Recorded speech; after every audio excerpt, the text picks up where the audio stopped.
First of all, let me tell you that I wasn't raised vegan. Actually, I used to enjoy eating meat, cheese, eggs for more than 30 years. It all seemed to be so normal to eat meat. I mean, we just have to turn on the TV and we are literally bombarded with commercials showing happy cows running on green fields, dancing, singing, happy to be a piece of steak on our dinner tables. They taught us that protein means meat and calcium means cow's milk. But is it true? At restaurants, you see people all around eating steak, hamburgers, ordering pizza, pepperoni, bacon, ham, lamb, and more. Everything seems to be so normal. But is it? One day, 8 years ago, a friend of mine who I used to consider as annoying extremist vegan shared a footage of a cow being slaughtered in an abattoir. I felt offended by what I saw, even blaming my annoying friend for posting such horror on my news feeds. The same day, I went back home, took my dog in my arms, and started cuddling and kissing him. Suddenly, something hit me. I realized that when I looked at my dog's eyes, there was someone looking back at me. I realized that there is no difference between a dog and a cow. They will both fight for their lives if their throat is being cut open, bleeding in agony to death. I realized that we live in a society that normalizes violence, accepts lies, radicalizes peace, and gets offended by the truth. Then I started questioning myself. Why are we inflicting such immense suffering and killing to those innocent and vulnerable creatures? Is it because we need meat to survive and be in good health? Is it because we have always done it this way? Is culture and tradition a good benchmark for any behavior? Or is it just a matter of taste? So I started doing some more research on this topic to find why we really eat meat.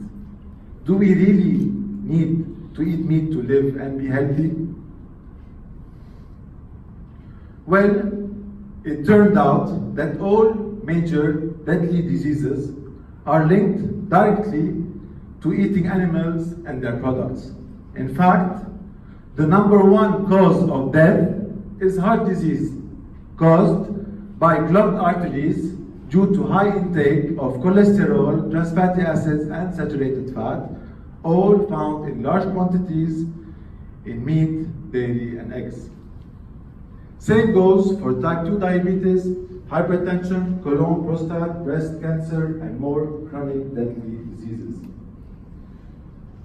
The WHO, the World Health Organization, classified processed meat as group 1A carcinogenic, high risk of cancer, same group as smoking cigarettes, same group as tobacco, and red meat as group 2A carcinogenic, probably causes cancer. The Canadian and British Diet Association stated that it is healthy and safe to adopt a plant-based diet to all stages of life, including pregnancy and infancy. So basically, our health is better off without meat.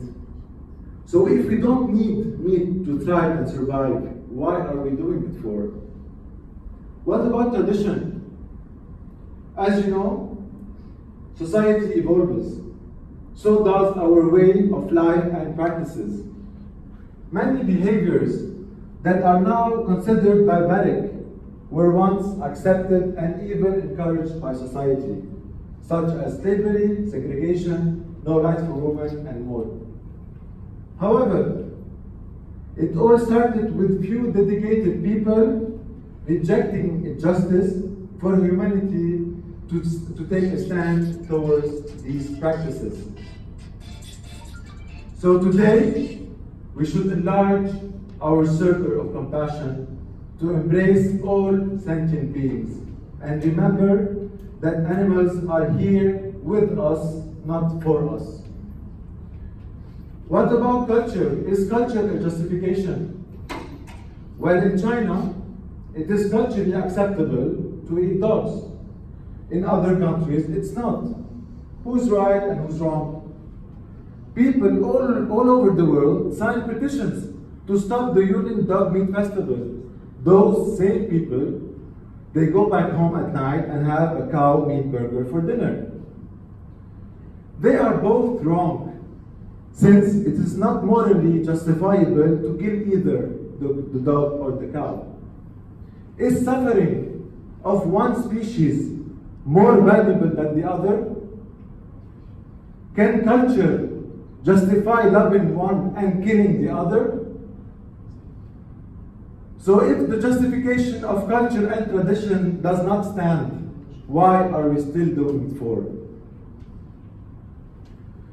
When I knew then that my innocent-looking meal was responsible for world hunger, today a population of 7.6 billion humans are living. More than 1 billion are hungry. Poor countries sell their grains to the meat and dairy industries to feed them to the animals so that few can have a piece of steak. We have really enough food to feed 70 billion animals every year, but we don't have enough to feed 1 billion hungry people. Does it make any sense? This is why meat is a crime towards humanity as much as it is for the animals.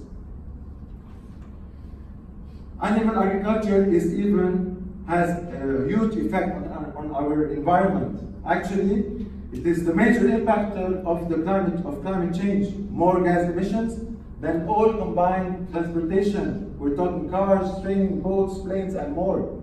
Animal agriculture is even responsible for rainforest deforestation, ocean dead zones, freshwater depletion, species extinctions, and more. The UN, the United Nations, stated that to avoid the worst effect of climate change is to adopt a plant-based diet. So many devastating effects on our planet, health, and countless sentient beings. Why are we still consuming meat and dairy? If it's not for survival, if it's not morally justifiable by tradition nor culture, and is responsible for negative effects on our planet, then again, why are we still doing it? Well, it all comes down to satisfying our taste buds. Question is, are our taste buds more important than life itself? Fortunately, plant-based alternatives are everywhere. Same taste, minus the cruelty.